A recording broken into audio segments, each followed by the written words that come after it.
ومن سيئات أعمالنا من يهد الله فلا مضل له ومن يضلل فلا هادي له وأشهد أن لا إله إلا الله وحده لا شريك له وأشهد أن محمدا عبده ورسوله أرسله بالهدى ودين الحق ليظهره على الدين كله ولو كره المشركون.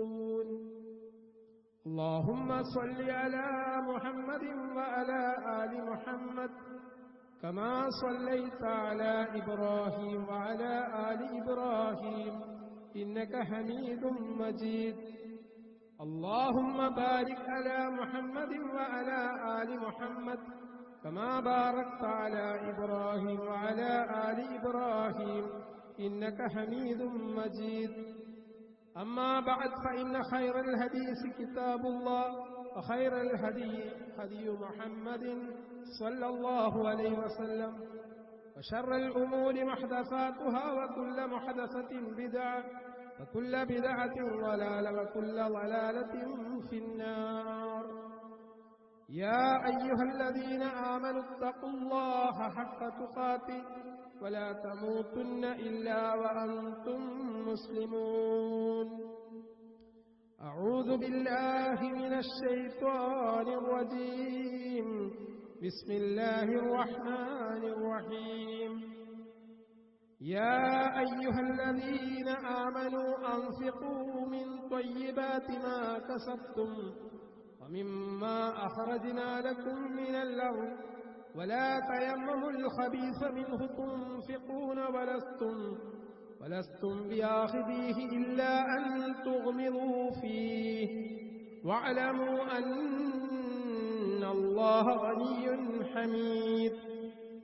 الشيطان يعدكم الفقر ويأمركم بالفحشاء والله يعدكم مغفرة منه وفضلا والله واسع عليم. സ്നേഹം നിറഞ്ഞ സഹോദരങ്ങളെ, സത്യവിശ്വാസികളെ, ജീവിതം അല്ലാഹു നമുക്ക് നൽകിയ ഔദാര്യമാണ്. ഈ ജീവിതത്തെ അല്ലാഹു ഇഷ്ടപ്പെടുന്ന രൂപത്തിൽ അവന്റെ വിധിവിലക്കുകൾ കഴിവിന്റെ പരമാവധി സൂക്ഷിച്ചുകൊണ്ട് ജീവിക്കണമെന്ന് എന്നോടും നിങ്ങളോടും ഉണർത്തുന്നു, വസിയത്ത് ചെയ്യുന്നു. അല്ലാഹു സുബ്ഹാനഹു തആല നമുക്ക് ഓരോരുത്തർക്കും അതിനുള്ള തൗഫീക്ക് പ്രദാനം ചെയ്യുമാറാവും. നിഷിദ്ധമായിട്ടുള്ള കുറച്ച് കാര്യങ്ങൾ നമ്മുടെ ജീവിതത്തിലുണ്ട്. എന്നാൽ ഒരുപാട് കാര്യങ്ങൾ അല്ലാഹു നമുക്ക് ആസ്വദിക്കാൻ വേണ്ടി, അനുഭവിക്കാൻ വേണ്ടി അനുവദിച്ചിട്ടുണ്ട്, അല്ലെങ്കിൽ ഹലാലാക്കിയിട്ടുണ്ട്. ഹലാലും ഹറാമും അല്ലാഹു വ്യക്തമാക്കിയ കാര്യങ്ങളാണ്. അത് സൂക്ഷിച്ച് ജീവിക്കുക എന്നുള്ളത് ഓരോ വിശ്വാസിയുടെയും ജീവിതത്തിൽ അനിവാര്യമായും പുലർത്തേണ്ട കാര്യമാണ്. എന്തെല്ലാം കാര്യങ്ങൾ അല്ലാഹു നമുക്ക് നിഷിദ്ധമാക്കിയിട്ടുണ്ടോ അത് ഉപേക്ഷിക്കുക എന്നുള്ളതാണ് സഹോദരങ്ങളെ ജീവിതത്തിൽ നന്മ വരാനുള്ള, സൗഭാഗ്യം കൈവരിക്കാനുള്ള, മനസ്സമാധാനം നിലനിർത്താനുള്ള വഴി. അല്ലാഹു എന്തെല്ലാം നമുക്ക് അനുവദിച്ചിട്ടുണ്ടോ അത് പരമാവധി ജീവിതത്തിൽ പുലർത്താൻ ശ്രദ്ധിക്കുക എന്നുള്ളതും ജീവിതത്തിന്റെ ആസ്വാദനത്തിന്റെയും സമാധാനത്തിന്റെയും ഭാഗമാണ്. റസൂൽ സല്ലല്ലാഹു അലൈഹി വസല്ലം വളരെ കൃത്യമായി ഈ ഒരു സന്ദേശം നമ്മെ പഠിപ്പിക്കുന്നുണ്ട്. അനി നുഅ്മാൻ ഇബ്നു ബഷീർ റളിയല്ലാഹു അൻഹു ഖാൽ سمعت رسول الله صلى الله عليه وسلم يقول إن الحلال بين وإن الحرام بين وبينهما متشابهات لا يعلمهن كثير من الناس فمن اتقى الشبهات استبرأ لدينه وعرضه ومن وقع في الشبهات وقع في الحرام كالراعي يرعى حول الحمى يوشك أن يرتع فيه ألا وإن لكل ملك حما ألا وإن حمى الله محارمه ألا وإن في الجسد مضغة إذا صلحت صلح الجسد كله وإذا فسدت فسد الجسد كله ألا وهي القلب. അല്പം സുദീർഘമായിട്ടുള്ള ഒരു ഹദീസാണിത്. എന്നാൽ ഈ ഹദീസിൽ കൂടി സഹോദരങ്ങളെ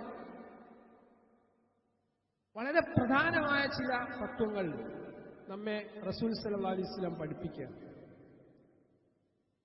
ഹലാലായ കാര്യങ്ങൾ വ്യക്തമാണ്, ഹറാമായ കാര്യങ്ങളും വളരെ വ്യക്തമാണ്.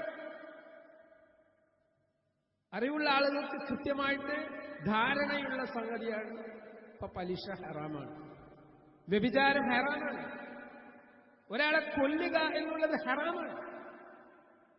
അപ്പൊ ഹറാമായിട്ടുള്ള കാര്യങ്ങൾ, ഇപ്പൊ പന്നിമാംസം ഹറാമാണ്, ലോട്ടറി ഹറാമാണ്, മദ്യം ഹറാമാണ്. ഇതൊക്കെ എല്ലാവർക്കും വ്യക്തമാണ്. ഹറാമായ കാര്യങ്ങൾ വ്യക്തമാണ്, ഹലാലായ കാര്യങ്ങളും അതുപോലെ തന്നെ വ്യക്തമാണ്. എന്നാൽ ഇതിന് രണ്ടിനും ഇടയിലുള്ള ചില ഹറാമുകളുണ്ട്, മുതശാബിഹാത്തുകളുണ്ട്, സംശയം ജനിപ്പിക്കുന്ന കാര്യങ്ങൾ. അത് ശരിയാണോ തെറ്റാണോ എന്നുള്ള വിഷയത്തിൽ നമ്മൾ സംശയത്തിലാണ്. വബൈനഹുമാ മുതശാബിഹാത്ത് ലാ യഅലമുഹുന്ന കസീറു മിനന്നാസ്. അധിക ആളുകൾക്കും അതിനെ സംബന്ധിച്ച് ധാരണയില്ല. അപ്പൊ അത്തരം വിഷയങ്ങളിൽ അല്ലാഹുവിന്റെ റസൂൽ പറയുന്നത് ഫമനിത്തഖാ, ആരെങ്കിലും അത് സൂക്ഷിച്ചാൽ അശ്ശുബഹാത്ത്. എന്തിനെയാണ് സഹോദരങ്ങളെ നമ്മൾ സൂക്ഷിക്കേണ്ടത്? സംശയം ജനിപ്പിക്കുന്ന കാര്യങ്ങൾ ആരെങ്കിലും സൂക്ഷിച്ചാൽ യഥാർത്ഥത്തിൽ ആ വ്യക്തി അയാളുടെ ദീനിനെയും അഭിമാനത്തെയും സംരക്ഷിച്ചു. നമ്മുടെ ദീനിന്റെ സംരക്ഷണത്തിന്റെ ഭാഗമാണ് സംശയമുള്ള കാര്യങ്ങൾ ഉപേക്ഷിക്കുക എന്നുള്ളത്. അതിന് ഉപമയായിട്ട് റസൂൽ സല്ലല്ലാഹു അലൈഹി വസല്ലം പറയുന്നത് അയാൾ ഒരു ആട്ടിടയനെ പോലെയാണ്. കർറാഇ യർആ ഹൗലൽ ഹിമ. ആ ആട്ടിടയൻ നിരോധിത മേഖലയ്ക്ക് ചുറ്റും അവന്റെ ആടുമായിട്ട് മേഞ്ഞുകൊണ്ടിരിക്കുന്നു. നമുക്കറിയാം, ഫോർബിഡൻ ഏരിയ. ഈ ഭാഗത്തേക്ക് കന്നുകാലികളെ അടുപ്പിക്കാൻ പാടില്ല, അവിടെ മേയരുത്. അവിടെ ഒരു നിരോധിത മേഖലയാണ്. ഈ നിരോധിത മേഖലയിലേക്ക് നിങ്ങൾ വരരുത് എന്ന് പറഞ്ഞാൽ പിന്നെ അങ്ങോട്ട് പോകാൻ പാടില്ല. ചിലപ്പോൾ ആ ഭാഗത്തായിരിക്കും ഏറ്റവും കൂടുതൽ പുല്ല് നിറഞ്ഞിരിക്കുന്നത്. അപ്പൊ സ്വാഭാവികമായിട്ടും ആ പുല്ല് നിറഞ്ഞ ഭാഗത്തേക്ക് കന്നുകാലി ചെന്ന് മേഞ്ഞേക്കാം. അതുകൊണ്ട് നിഷിദ്ധമായിട്ടുള്ള ഹറാമായിട്ടുള്ള കാര്യങ്ങൾ ഇതുപോലെയാണ്. സംശയമുണ്ടാവുന്ന കാര്യങ്ങളിൽ നിന്ന് നിങ്ങൾ വിട്ടുനിൽക്കണം. എന്നിട്ട് റസൂൽ ഉപമയായിട്ട് പറയാണ്, ഓരോ രാജാവിനും അവരുടേതായിട്ടുള്ള ഹിമകളുണ്ട്, നിയന്ത്രണ രേഖകളുണ്ട്, നിരോധിത മേഖലകളുണ്ട്. അലാ വ ഇന്ന ഹിമല്ലാഹി മഹാരിമു. നിങ്ങൾ മനസ്സിലാക്കേണ്ടത് അള്ളാഹുവിന്റെ നിരോധിത മേഖലകൾ എന്ന് പറയുന്നത് നിഷിദ്ധങ്ങളാണ്. ആ നിഷിദ്ധമായ കാര്യങ്ങളിൽ നിന്ന് വിട്ടുനിൽക്കണം. എന്നിട്ട് റസൂൽ സല്ലല്ലാഹു അലൈഹി വസല്ലം വളരെ കൃത്യമായിട്ട് നമ്മളെ പഠിപ്പിക്കുകയാണ്, വ ഇന്ന ഫിൽ ജസദി മുദ്ഗത്തുൻ. നമ്മുടെ ശരീരത്തിൽ ഒരു മാംസകഷ്ണമുണ്ട്. ഇദാ സ്വലഹൽ ജസദു കുല്ലു. ആ മാംസകഷ്ണം അതെങ്ങാനും നന്നായിട്ടുണ്ടെങ്കിൽ ശരീരം മൊത്തമായിട്ട് നന്നായി. വഇദാ ഫസദൽ ജസദു കുല്ലു. അതെങ്ങാനും കേടുവന്നാൽ ആ ശരീരം മൊത്തമായി കേടുവന്നു. എന്നിട്ട് റസൂൽ പറയാണ്, അലാ അറിയണം, വഹിയൽ ഖൽബ്.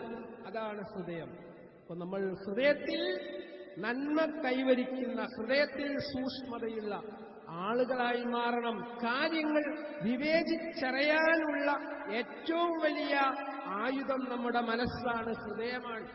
അതുകൊണ്ടാണ് തിന്മ എന്ത് എന്ന് പ്രവാചകൻ സല്ലല്ലാഹു അലൈഹി വസല്ലമയോട് ചോദിച്ചപ്പോ റസൂൽ സല്ലല്ലാഹു അലൈഹി വസല്ലം പറയുന്നുണ്ട്, മാ ഹാക ഫീ സ്വദിരിക.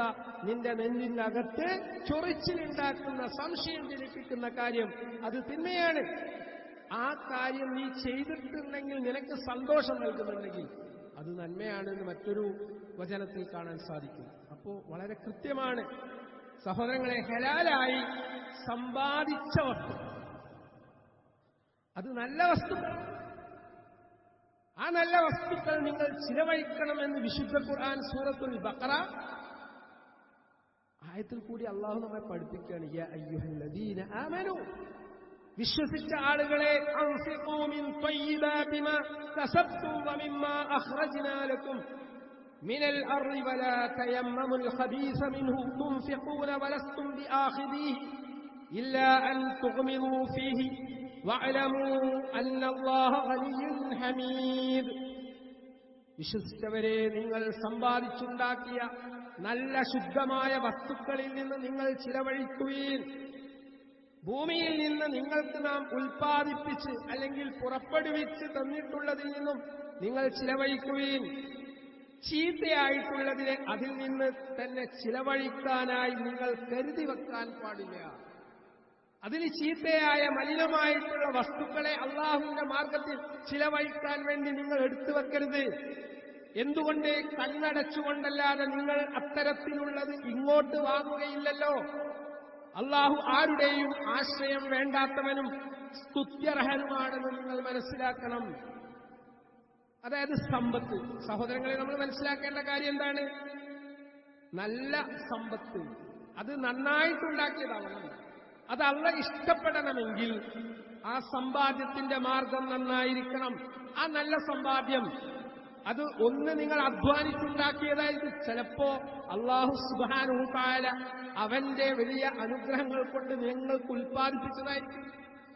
കൃഷിയെ സംബന്ധിച്ചിടത്തോളം നമുക്കറിയാം, കൃഷി നമ്മൾ ചെയ്യുന്നതാണ്, നമ്മൾ അധ്വാനിക്കുന്നതാണ്. പക്ഷെ അതിന്റെ ഫലം നൽകുന്നത് അള്ളയാണ്, അള്ളാന്റെ ഔദാര്യമാണ്. ഇങ്ങനെ തന്ന ആ സമ്പത്ത് നിങ്ങൾ അള്ളാഹുവിന്റെ മാർഗത്തിൽ ചിലവഴിക്കണം. നിങ്ങളോട് പറയുന്ന കാര്യം എന്താണ്? നിങ്ങൾ മനസ്സിലാക്കേണ്ടത് യാ അയ്യുഹന്നാസ് അൻതുമുൽ ഫുഖറാഉ ഇലല്ലാഹ് വല്ലാഹു ഹുവൽ ഗനിയ്യുൽ ഹമീദ്. എത്ര ലളിതമാണ്. അള്ളാഹു പറയാണ്, നിങ്ങൾ പാവങ്ങളാണ്, നിങ്ങൾ ദരിദ്രരാണ്. നമ്മളോടാണ് പറയുന്നത്. എത്ര വലിയ സമ്പന്നനാണെങ്കിലും, സമ്പന്നനായ മനുഷ്യ, നീ ദരിദ്രനാണ്. ഈ അടുത്ത് ഞാനൊരു സഹോദരന്റെ കാര്യത്തിൽ അന്വേഷണം നടത്തി. കുറെ കാലമായിട്ട് അയാളെ കാണുന്നില്ലല്ലോ. എവിടെയാണ് അയാള്? നാട്ടിൽ കച്ചവടം നടത്തുന്ന ഒരു സഹോദരനെ കുറിച്ച് അന്വേഷിച്ചപ്പോ അദ്ദേഹം കടം വീട്ടാൻ വേണ്ടിയിട്ട് മറ്റൊരു സംസ്ഥാനത്തേക്ക് പോയിരിക്കുകയാണ്. എന്താ വിഷയം? അയാള് 1.5 കോടിയോളം രൂപ ചിലവഴിച്ചുകൊണ്ട് ഒരു പ്രോജക്റ്റിൽ ഡെപ്പോസിറ്റ് ചെയ്തു. എന്താ പ്രോജക്റ്റ്? കൃഷിയിലാണ്. കൃഷിക്ക് വേണ്ടിയിട്ട് അന്യസംസ്ഥാനത്ത് പോയിട്ട് ചിലവഴിച്ചു. പക്ഷേ വെള്ളപ്പൊക്കം വന്നു, മഴ പെയ്തു. അയാൾ ഉണ്ടാക്കിയ കൃഷി മുഴുവൻ ചീഞ്ഞുപോയി, അല്ലെങ്കിൽ നഷ്ടപ്പെട്ടു. ആ നഷ്ടപ്പെട്ടതോടുകൂടി ആ പൈസ അങ്ങോട്ട് ഇല്ലാതായി. വലിയ സമ്പന്നനായ ഒരു വ്യക്തിയുടെ സമ്പാദ്യം കച്ചവടത്തിൽ കൂടി, കൃഷിയിൽ കൂടി അള്ളാഹ് ഉദ്ദേശിക്കുന്ന ഘട്ടത്തിൽ നശിപ്പിക്കാൻ ഒരു പണിയുമില്ല. യാ അയ്യുഹന്നാസ്, മനുഷ്യരെ, നിങ്ങൾ മനസ്സിലാക്കണം, അൻതുമുൽ ഫുഖറാഉ ഇലല്ലാഹ്, അല്ലാഹുവിലേക്ക് ദരിദ്രരാണ്. എത്ര വലിയ കോടിയുടെ സമ്പാദ്യം നിങ്ങളുടെ കയ്യിലുണ്ടെങ്കിലും നിങ്ങൾ മനസ്സിലാക്കിക്കോളി, നിങ്ങൾ അള്ളാഹിനെ സംബന്ധിച്ചിടത്തോളം ദരിദ്രരാണ്. വല്ലാഹു ഹുവൽ ഗനിയ്യുൽ ഹമീദ്, സ്തുത്യർഹൻ, ധന്യൻ അള്ളാഹ് മാത്രമാണ്. അള്ളാഹ് തന്നിട്ടാണ് നമുക്കുണ്ടാവുന്നത്. ഒരു സെക്കൻഡ് കൊണ്ട് അത് മുഴുവൻ ഇല്ലാതാക്കാൻ അള്ളാഹ്ക്കൊരു പണിയുമില്ല. കുറഞ്ഞ മാസങ്ങൾക്ക് മുമ്പ് ചൂരൽമല പ്രദേശത്ത് ഉണ്ടായിട്ടുള്ള ഭൂമി ദുരന്തം നമുക്കറിയാം. ലക്ഷക്കണക്കിന് രൂപയുടെ ആസ്തിയുള്ള ആളുകളുടെ സമ്പത്ത് മുഴുവൻ സെക്കൻഡുകൾ കൊണ്ട് അള്ളാഹു നശിപ്പിച്ചു. അതുകൊണ്ട് ആ ഒരു ബോധം നമുക്കുണ്ടാവണം. അതുകൊണ്ട് എന്താ പറയുന്നത്? ഹലാലായി സമ്പാദിച്ച നല്ല വസ്തുക്കൾ നിങ്ങൾ ചെലവഴിക്കണം. ആർക്കു വേണ്ടി? അള്ളാഹിന്റെ തൃപ്തിക്ക് വേണ്ടി. അള്ളാഹു ഭൂമിയിൽ നിന്ന് ഉൽപ്പാദിപ്പിച്ച കൃഷിയിൽ നിന്ന് നിങ്ങൾ ചെലവഴിക്കണം. സ്വതക്ക നൽകണം, സക്കാത്ത് നൽകണം. ദുഷിച്ചത് നിങ്ങൾ ചെലവഴിക്കാൻ പാടില്ല. നിങ്ങൾ ഒരാളിൽ നിന്നും മോശപ്പെട്ട ഒന്ന് വാങ്ങാൻ ആഗ്രഹിക്കുന്നില്ല. അള്ളാഹുവിന് ആരുടെയും ആശ്രയം വേണ്ട. നീ മറ്റൊരു കാര്യം വിശുദ്ധ ഖുർആൻ പറയുന്നു, ഇന്നല്ലദീന യത്ലൂന കിതാബല്ലാഹ് വഅഖാമുസ്സലാ വഅൻഫഖൂ മിമ്മാ റസഖ്നാഹും സിർറൻ വഅലാനിയ യർജൂന തിജാറതൻ ലൻ തബൂർ ലിയുവഫിയഹും ഉജൂറഹും വയസീദഹും മിൻ ഫളിഹി ഇന്നഹു ഗഫൂറുൻ ശകൂർ.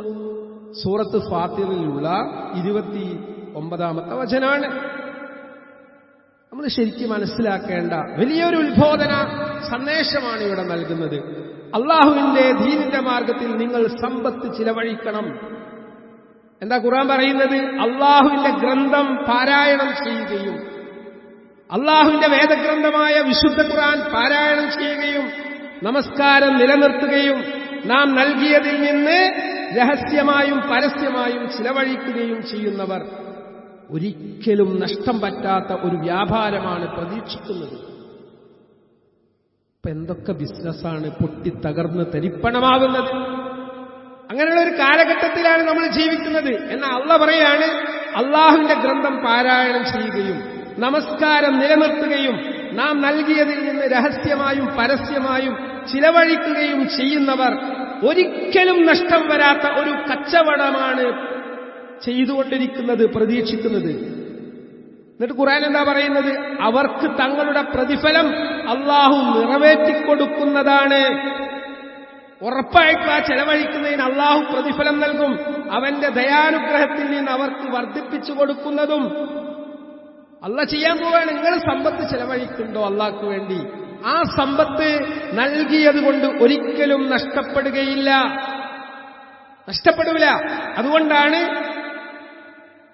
അല്ലാഹു സുബ്ഹാനഹു വ തആല പറയുന്നത്, വആതി ദൽ ഖുർബ ഹഖ്ഖഹു വൽ മിസ്കീൻ വബിനസ് സബീൽ വലാ തുബസ്സിർ തബ്സീറാ ഇന്നൽ മുബസ്സിരീന കാനൂ ഇഖ്വാനശ് ശയാത്തീൻ വകാന അശ്ശൈത്വാനു ലിറബ്ബിഹി കഫൂറാ. ഓരോ ആയത്തും, വിശുദ്ധ ഖുർആനിന്റെ ഓരോ ആയത്തും സംസാരിക്കുന്നത് നമ്മുടെ ഹൃദയത്തോടാണ്. വആതി ദൽ ഖുർബ ഹഖ്ഖഹു വൽ മിസ്കീന വബിനസ് സബീൽ. നിങ്ങൾ കുടുംബമുള്ളവനും അഗതിക്കും വഴിയാത്രക്കാരനും അവരുടെ അവകാശം നൽകണം. സമ്പത്ത് നിങ്ങളുടേതൊറ്റക്കല്ല. ഏക്കറക്കണക്കിന് ഭൂമിയുടെ കൃഷി, ബാങ്ക് ബാലൻസ് നിങ്ങൾക്കുണ്ടെങ്കിലും ശരി, അത് നിങ്ങളുടേതൊറ്റക്കല്ല. കുടുംബ ബന്ധമുള്ളവനും അഗതിക്കും വഴിയാത്രക്കാരനും അവരുടെ അവകാശം നിങ്ങൾ കൊടുക്കണം. സമ്പത്ത് നിങ്ങൾ ദുർവ്യയം ചെയ്യരുത്, സ്പെൻഡ് ത്രിഫ്റ്റ് ആവരുത്. ഇല്ലാത്ത ആക്കുന്ന ഒരവസ്ഥയിലേക്ക് സമ്പത്ത് ധാരാളമായിട്ട് നിങ്ങൾ ചെലവഴിക്കരുത്. ദുർവ്യയം ചെയ്യുന്ന ആളുകൾ, ധാരാളമായിട്ട് ദൂർത്തടിക്കുന്ന ആളുകൾ, വിശുദ്ധ ഖുർആൻ പറയാണ്, പിശാചുക്കളുടെ സഹോദരന്മാരാകുന്നു. എന്താ പറഞ്ഞത്? ഇന്നൽ മുബദ്ദിരീന കാനൂ ഇഖ്വാനശ് ശയാത്തീൻ. ധാരാളിത്തം നടത്തുന്ന സമ്പത്ത് ദൂർത്തടിക്കുന്ന ആളുകൾ പിശാചിന്റെ കൂട്ടാളികളാണ്, സഹോദരങ്ങളാണ്. വകാന അശ്ശൈത്താനു ലിറബ്ബിഹി കഫൂറ. തീർച്ചയായും പിശാച് തന്റെ നാഥനോട് നന്ദി ഇല്ലാത്തവനാണ്. അപ്പൊ ദുർവ്യയം ചെയ്യുന്ന ആള് അള്ളാഹുവോട് നന്ദികേട് കാണിച്ച പിശാചിന്റെ സഹോദരന്മാരാണ്. ഒരു കല്യാണം നടത്തുകയാണ്. ആ കല്യാണം ധൂർത്തിന്റെ കല്യാണമായി മാറ്റുന്നുണ്ടെങ്കിൽ എന്താദർശമാണ് സഹോദരങ്ങളെ നമുക്കുള്ളത്? പാവപ്പെട്ടവനെ വിളിച്ച് സമ്പത്ത് നമുക്ക് ചെലവഴിക്കാം, ഭക്ഷണം കൊടുക്കാം. പക്ഷേ അത് ആർഭാടത്തിന്റെ, അനാവശ്യത്തിന്റെ ഒന്നായി മാറാതിരിക്കാൻ നമ്മൾ ശ്രദ്ധിക്കണം. സമ്പത്ത് കൈകാര്യം ചെയ്യേണ്ട രീതി എന്താണ് എന്ന് വിശുദ്ധ ഖുർആൻ സൂറത്ത് ഇസ്രായിലെ വചനത്തിൽ കൂടി നമ്മെ പഠിപ്പിക്കുന്ന ഒരു വിശ്വാസി സ്വീകരിക്കേണ്ട സമീപനം. ഈ അടുത്ത് ചർച്ച ചെയ്യപ്പെടാണ് കേരളത്തെക്കുറിച്ച്. എന്താ കേരളത്തെക്കുറിച്ചുള്ള ചർച്ച എന്നറിയുന്നത്? അതായത് സമ്പത്ത് ഇൻവെസ്റ്റ് ചെയ്യുന്ന കാര്യത്തിൽ, സൂക്ഷിക്കുന്ന കാര്യത്തിൽ, നിക്ഷേപിക്കുന്ന കാര്യത്തിൽ കേരളക്കാരൻ ഏറ്റവും വലിയ വിഡ്ഢിയാണ്. ഞാൻ പറഞ്ഞല്ല, ഒരുപാട് ആളുകൾ കടക്കണിയിലാണ്. ഈ അടുത്ത് നമ്മുടെ ചുറ്റുമുള്ള, നമ്മുടെ അടുത്തുള്ള ഒരു റീഹാബിലിറ്റേഷൻ സെന്റർ നമുക്കൊക്കെ അറിയാം. അവിടെ കുറെ രോഗികൾ, ഒരുപാട് രോഗികൾ സ്ട്രോക്ക് വന്നിട്ട് ചികിത്സയിലാണ്. ഈ സ്ട്രോക്ക് വന്ന് ചികിത്സയിലുള്ള ആളുകളുമായിട്ട് സംസാരിക്കാനുള്ള അവസരം കിട്ടിയപ്പോ എനിക്ക് ബോധ്യമായിട്ടുള്ളത്, പലരും കടക്കെണിയിലാണ്, പലിശയുടെ കെണിയിലാണ്, ലോൺ എടുത്തിട്ടുണ്ട്.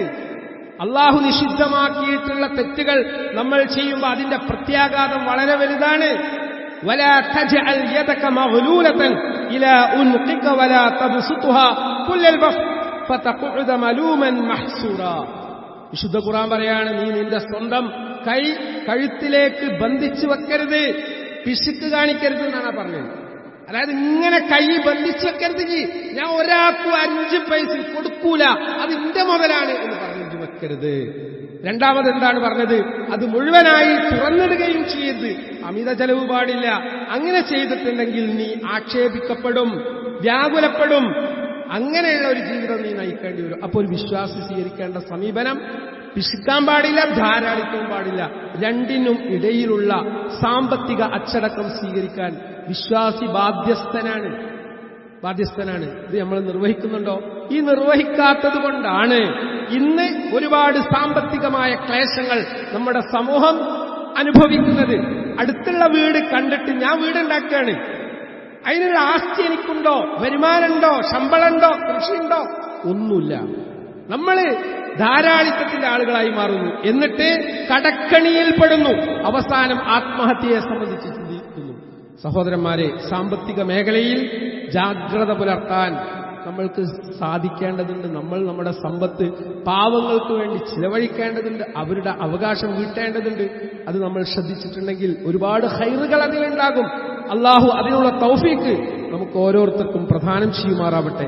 ഒരിക്കൽ റസൂൽ സല്ലല്ലാഹു അലൈഹി വസല്ലം ചോദിച്ചു, അയ്യുക്കും മാലു മാരിസിഹി അഹബ്ബു ഇലൈഹി മിൻ മാലിഹി?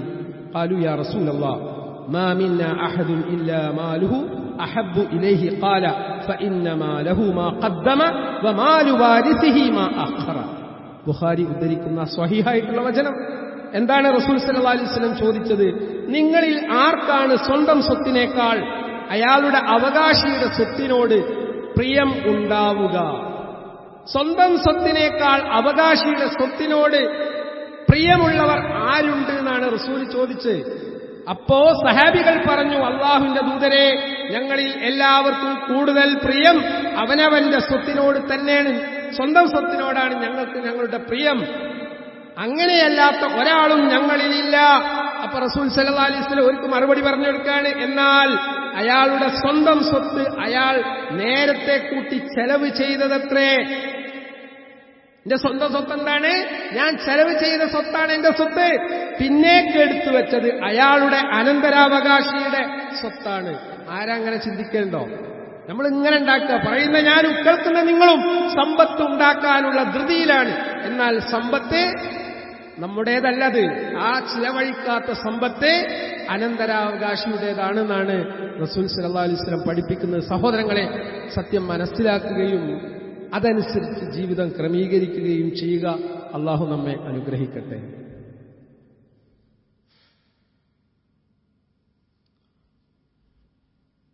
അൽഹംദുലില്ലാഹി റബ്ബിൽ ആലമീൻ വസ്സലാത്തു വസ്സലാമു അലാ റസൂലില്ലാ വഅലാ ആലിഹി വഅസ്ഹാബിഹി അജ്മഈൻ. യാ അയ്യുഹല്ലദീന ആമനു തഖുല്ലാഹ ഹഖ്ക തുഖാതിഹി വലാ തമൂതുന്ന ഇല്ലാ വഅൻതും മുസ്ലിമൂൻ. സ്നേഹം നിറഞ്ഞ സത്യവിശ്വാസികളെ, ജീവിതത്തിന്റെ എല്ലാ മേഖലയിലും അള്ളാഹുവെ പരമാവധി സൂക്ഷിച്ച് ജീവിക്കണം എന്ന് സ്വന്തത്തോടും നിങ്ങളോടും ഉണർത്തുകയാണ്. ഇത്തഖുന്നാർ വലൗ ബിശിഖ്ഖി തംരി.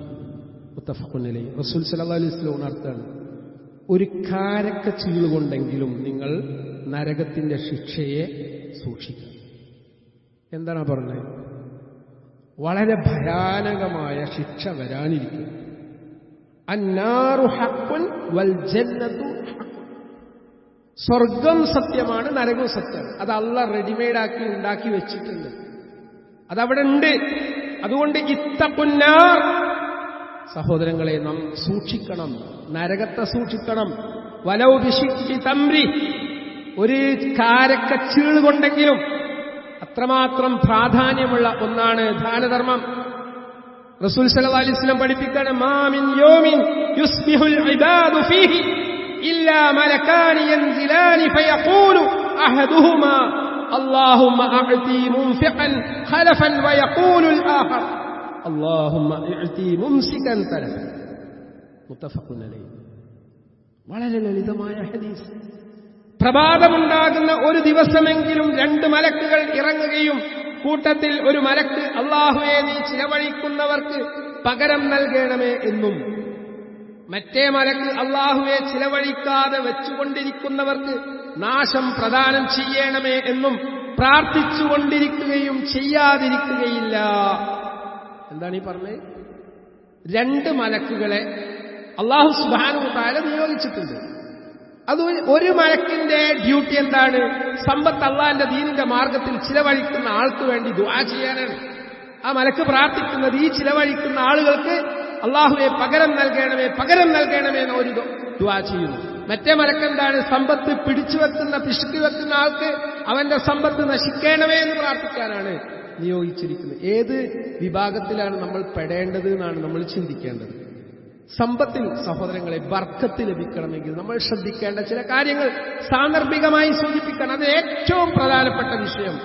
സമ്പത്തിന്റെ പൂർണ്ണത കൈവരിക്കുന്ന ഏറ്റവും പ്രധാനപ്പെട്ട കാര്യം സക്കാത്ത് അതിന്റെ സമയത്ത് കൊടുത്തു വീട്ടുക എന്നുള്ള. അത് നിസ്വാബെത്തുമ്പോ, അതിന്റെ കണക്കെത്തുമ്പോ, ഒരു വർഷത്തുമ്പോ, കൃഷിക്കാണെങ്കിലും ശമ്പളത്തിനാണെങ്കിലും എല്ലാത്തിനും വാടകക്കാണെങ്കിലും ഒക്കെ നമ്മൾ സക്കാത്ത് കൊടുത്തേ പറ്റും. അത് 2.5%, 5%, 10%.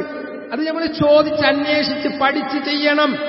അത് എനിക്കറിയില്ല, തീരെ എനിക്കറിയില്ല എന്ന് പറഞ്ഞിരിക്കല്ല വേണ്ടത്. ആ സമ്പത്തിന്റെ കണക്കനുസരിച്ചിട്ട് നമ്മൾ സക്കാത്ത് കൊടുക്കണം.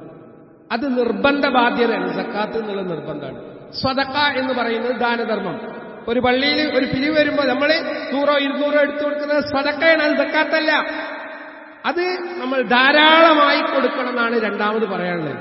സമ്പത്തിൽ ബർക്കത്തിട്ട. മൂന്നാമത്തെ വിഷയം, പലിശയുമായിട്ടുള്ള നമ്മുടെ ബന്ധം നമ്മൾ വിച്ഛേദിക്കുക. പലിശ വാങ്ങുകയോ കൊടുക്കുകയോ പ്രോത്സാഹിപ്പിക്കുകയോ അതുമായി ബന്ധപ്പെട്ട കാര്യങ്ങളിൽ നമ്മുടെ സാന്നിധ്യം ഇല്ലാതിരിക്കുക എന്നുള്ളത് നിർബന്ധമുള്ള വിഷയമാണ്. അപ്പോൾ നമ്മുടെ സമ്പത്തിൽ ബർക്കത്തുണ്ടാവും. നാലാമത്തെ വിഷയം, അള്ളാഹു നൽകിയിട്ടുള്ള സമ്പത്ത് വിവേകത്തോടുകൂടി, ബുദ്ധിയോടുകൂടി അത് നമ്മൾ എന്ത് ചെയ്യണം? നിക്ഷേപിക്കണം, ഇൻവെസ്റ്റ് ചെയ്യണം. മുഴുവൻ എടുത്തിട്ട് ചെലവഴിക്കരുത്. അല്ലെ, ഒരു പ്രയാസം ഉണ്ടാവുന്ന ഘട്ടം, രോഗം വരുന്ന ഘട്ടം, ആ സമയത്ത് മറ്റൊരാളുടെ മുമ്പിൽ കൈ നീട്ടേണ്ട അവസ്ഥ നമുക്ക് ഉണ്ടാവാതിരിക്കാൻ ഹലാലായ മാർഗത്തിൽ അത് നിക്ഷേപിക്കാനും അത് വർദ്ധിപ്പിക്കാനുള്ള ഹലാലായ മാർഗങ്ങൾ നമ്മൾ അന്വേഷിക്കണം. അഞ്ചാമത്തെ സംഗതി, പ്രാർത്ഥിക്കുക എന്നുള്ളത്. ജീവിതത്തിൽ ഉടനീളം നമ്മൾ സ്വീകരിക്കേണ്ട ഏറ്റവും പ്രധാനപ്പെട്ട മാനദണ്ഡമാണ് പ്രാർത്ഥന. പ്രാർത്ഥന കൊണ്ട് നമ്മുടെ പല മുസീബത്തുകളെയും തടയാൻ, അള്ളാഹുവിന്റെ വിധി പോലും മാറ്റപ്പെടാൻ അത് കാരണമായേക്കും. മറ്റൊന്ന്, വിശുദ്ധ ഖുർആൻ പാരായണം ചെയ്യുക എന്നുള്ളത്. അതുപോലെ സഹോദരങ്ങളെ, സത്യസന്ധത പുലർത്തുക. കച്ചവടക്കാര് കാര്യമായി ശ്രദ്ധിക്കണം. പറ്റിച്ചുകൊണ്ട്, ചൂഷണം ചെയ്തുകൊണ്ട് മറ്റൊരാളുടെ സമ്പത്ത് അടിച്ചു മാറ്റുന്ന പല വിദ്യകളും ഇന്ന് ആളുകൾക്ക് അറിയാം. ഒരാളെ സമ്പത്ത് നമ്മളിവിടെ അടിച്ചു മാറ്റുക. കച്ചവടം ചെയ്യുന്ന ചില ആളുകൾ 1,00,000 ഉറുപ്പ്യ കൊടുത്തിട്ട് ആ സമ്പത്ത് അവൻ്റെതായിട്ടില്ല, അതിന് മുമ്പ് തന്നെ വേറെ ഒരാൾക്കത് കച്ചവടം ചെയ്തിട്ടുണ്ടാവും. എന്നിട്ട് ലാഭം എടുക്കുകയാണ്. ഒരു മുതൽ നമ്മൾ പൂർണ്ണമായി വാങ്ങുന്നതിന് മുമ്പ് നമ്മൾ വിൽപ്പന നടത്തിയിട്ട് നമ്മുടേതാവാത്ത സമ്പത്ത് മേൽക്കച്ചവടം ചെയ്യുന്ന ഒരവസ്ഥ ഇന്ന് സാർവത്രികമാണ്. ഇവിടൊക്കെ നമ്മൾ ശ്രദ്ധ പുലർത്തണം. അതുപോലെ തന്നെ സമ്പത്തുള്ള ആളുകൾ, കടം നൽകേണ്ട ആളുകൾ കടം കൊടുക്കണം, പ്രയാസപ്പെടുന്ന ആളുകൾക്ക്. എന്നാൽ കടം വാങ്ങുന്ന ആളുകൾ ശ്രദ്ധിക്കേണ്ട വിഷയം, അവധി പറഞ്ഞിട്ടുണ്ടെങ്കിൽ കറക്റ്റ് സമയത്ത് അത് തിരിച്ചു കൊടുക്കാൻ നമ്മൾ ശ്രദ്ധിക്കേണ്ടതുണ്ട്. അതുപോലെ അള്ളാഹുവിന് ധാരാളമായിട്ട് നമ്മൾ ശുക്ർ ചെയ്യുക. അള്ളാഹ് ഒരുപാട് നിഅമത്തുകൾ നമുക്ക് ധാരാളമായി നൽകിക്കൊണ്ടിരിക്കുന്നു. ആ അനുഗ്രഹങ്ങൾക്ക് നന്ദി കാണിക്കുന്ന ഒരു മനസ്സ് അത് നമുക്ക് ഉണ്ടാവണം. അതുണ്ടെങ്കിൽ അള്ളാഹു നമുക്ക് ബർക്കത്ത് നൽകും. അള്ളാഹു സുബ്ഹാനഹു തആല ഇത്തരത്തിലുള്ള ഉപദേശങ്ങൾ കേട്ട് നമ്മുടെ ജീവിതത്തിൽ മാറ്റങ്ങൾ കൊണ്ടുവരാനുള്ള മഹാഭാഗ്യം പ്രദാനം ചെയ്യുവാറാവട്ടെ. നമ്മിൽ നിന്ന് സംഭവിച്ചിരിക്കുന്ന അബദ്ധങ്ങൾ, പോരായ്മകൾ, തെറ്റുകൾ അള്ളാഹു നമുക്കെല്ലാവർക്കും പുറത്തു തരട്ടെ. അല്ലാഹുമ്മ ഗ്ഫിർ ലിൽ മുഅ്മിനീന വൽ മുഅ്മിനാത്ത് വൽ മുസ്ലിമീന വൽ മുസ്ലിമാത്ത് അൽ അഹ്യാഅ മിൻഹും വൽ അംവാത്ത് ഇന്നക മുജീബുദ് ദഅവാതി യാ ഖാദിയൽ ഹജാത്ത് തവഫനാ മുസ്ലിമൻ വഅൽഹിഖ്നാ ബിസ്സാലിഹീൻ. اللهم أجرنا من النار، اللهم أجرنا من النار، اللهم أجرنا من النار. ربنا ظلمنا أنفسنا وإن لم تغفر لنا وترحمنا لنكونن من الخاسرين. ربنا تقبل منا إنك أنت السميع العليم وتب علينا إنك أنت التواب الرحيم. وصلى الله على محمد وعلى آله وأصحابه أجمعين.